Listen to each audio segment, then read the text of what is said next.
This is a story about the polar opposites of Islam versus Christianity. Eagles of Death. That was the name of the band that performed in Paris before the Islamists' terroristic, murdering representatives of Lucifer, the fallen angel, prepared to do their deeds. An hour into the rock concert, the atmosphere was frenetic. The band had just finished playing a number called Save a Prayer. And having told their crazy Paris fans that they loved them, they were launching into another favorite of the Eagles of Death, which was called Kiss the Devil.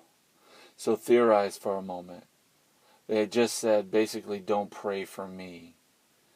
An old song by Duran Duran, which spoke about don't say a prayer yet. I plan on sinning more. Say a prayer for me later because I'm going to sin anyways. And then they were beginning to play the song Kiss the Devil, which goes into worship of Lucifer, the fallen angel. So the Islamist people came out and killed the lame, the handicapped, the ones in wheelchairs. Miss Wilson, 49, originally from New Orleans, also told how she witnessed the gunmen deliberately targeting concert-goers in wheelchairs. The Islamist terrorist murdering representatives of Lucifer, the fallen angel, hunted down disabled people who sat in an area specially set aside for wheelchair users. Skip ahead to San Bernardino, where the Islamist terrorist representatives of the fallen angel Lucifer at an inland regional center attacked a holiday party. A holiday party, they say. But we all know these are the holidays, but it is definitely a time of Christmas parties.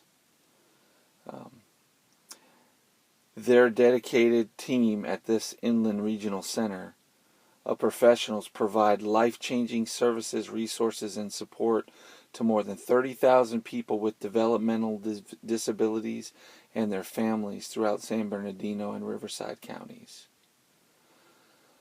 That is the ideology of radical Islam and the complete polar opposites of what is good versus evil. The Islamist terrorists, representatives of Lucifer the fallen angel, will attack and kill and maim and destroy even the lame and helpless.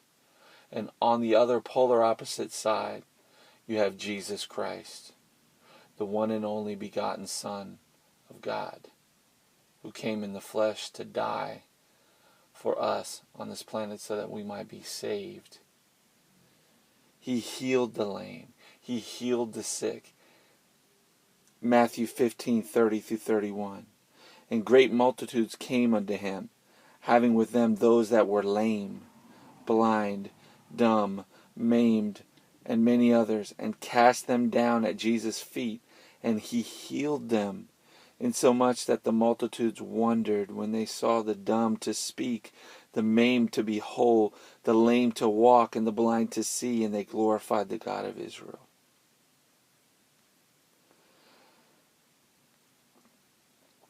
John 5:1-8.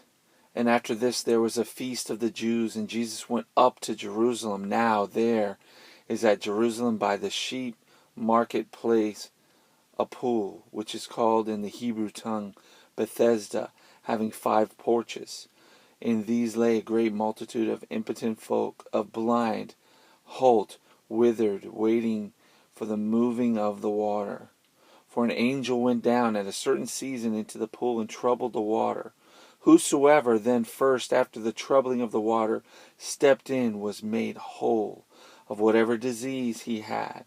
And a certain man was there, which had an infirmity 38 years. So this was a 38-year sickness this man had. And Jesus saw him lie, and knew that he had been now a long time in that case. He saith unto him, Wilt thou be made whole?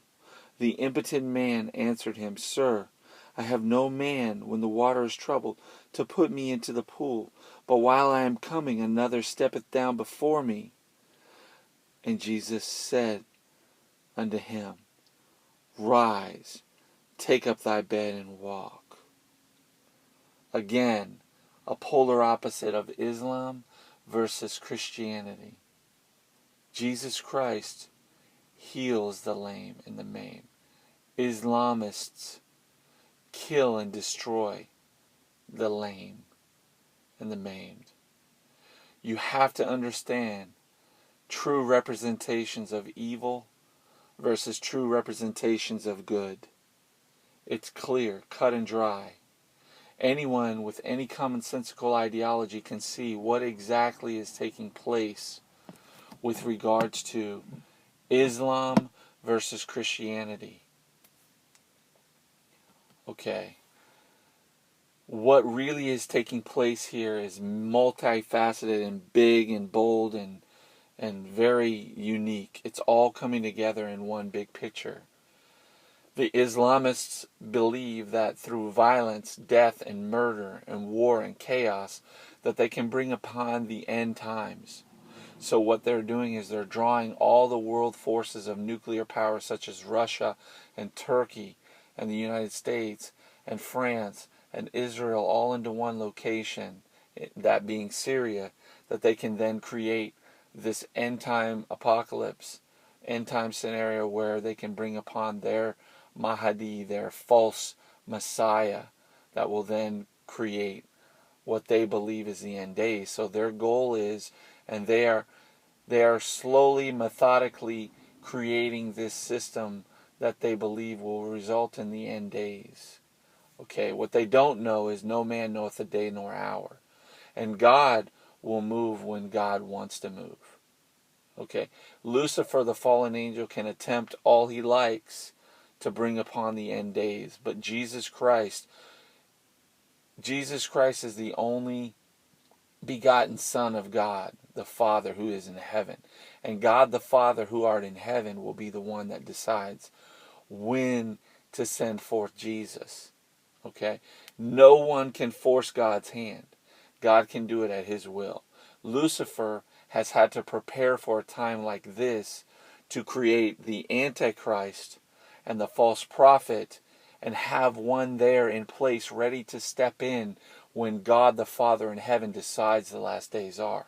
And currently, I believe that the false Messiah and the Antichrist is Obama. And the false prophet, his tag team partner who will usher in the one world faith, is Pope Francis. Okay? And this is evidence manyfold. Obama speaking of head wound after head wound after head wound, specifically with Gabrielle Giffords. Also in the second town hall debate with Mitt Romney, he spoke of the Aurora, Colorado shootings of the individual that was shot in the head. Then at the State of the Union address, he introduced Corey Remsfield, who also received a head wound, but was healed. And you know that the Antichrist will receive a head wound by a sword, and he will be healed. All of these are foreshadowings of that. Then you have Pope Francis, who met as the high priest did on the Day of Atonement. He went behind the curtain, the holiest of holies, and met, and he came upon the presence. That's when God's presence would come down and sit upon the Ark of the Covenant and commune with man. One time a year, the sins would be forgiven of the land of Israel.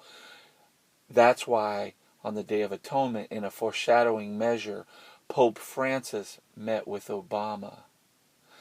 So you have the holy high priest meeting with the false Messiah. Pope Francis meeting with Obama on the Day of Atonement. It's a precursor to what will come. Pope Francis intertwining Islam, Judaism, the Abrahamic faiths and Christianity in one in his visit to Israel. So an attempt to bring all faiths into one. So what's going to happen is the President of the United States of America, Obama, who has been resistant to call this a war on Islam, radical Islamists are the reason behind what's going on. He's been resistant to that, not because he will not in the end say that is the reason, but just because he wants to build up to the crescendo to where they fully come out and accept it and then put a war upon Islam. Okay? They will do that, but they're building up to the crescendo to where they can do that. But they won't stop there. It will then become a war upon all faiths.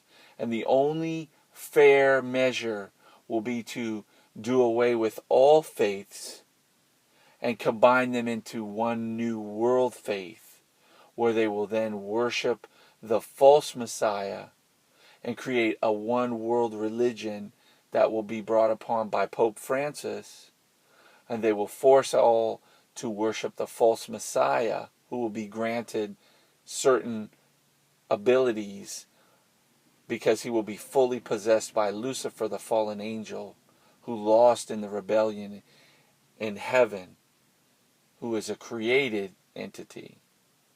Okay?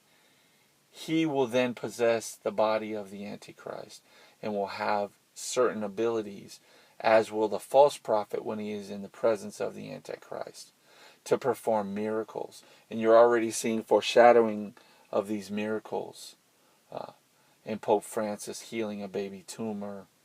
There's so many things that are going on. Obama saying that basically with the second town hall debate individual who received a head wound, he visited him in the hospital, he prayed with him, and then months later he was visiting Obama in the White House, good as new, like he was completely healed.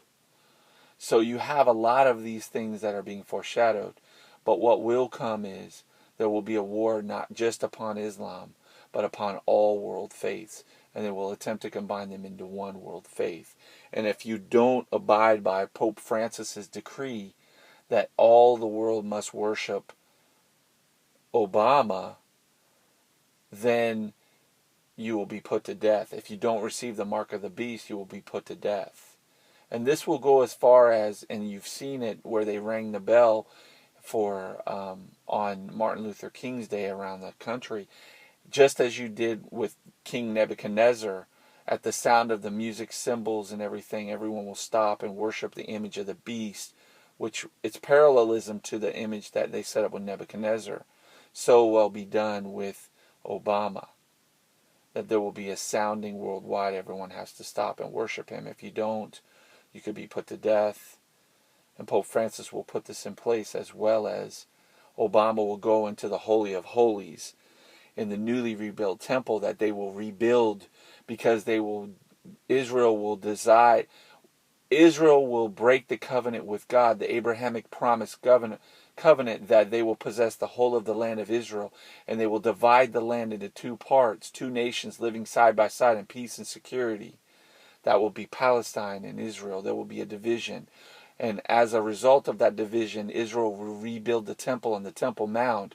And then on the Day of Atonement, Obama, after receiving the head wound, will go into the temple, go behind the curtain in the holiest of holies, sit upon the mercy seat on the Ark of the Covenant, and proclaim himself God over all gods.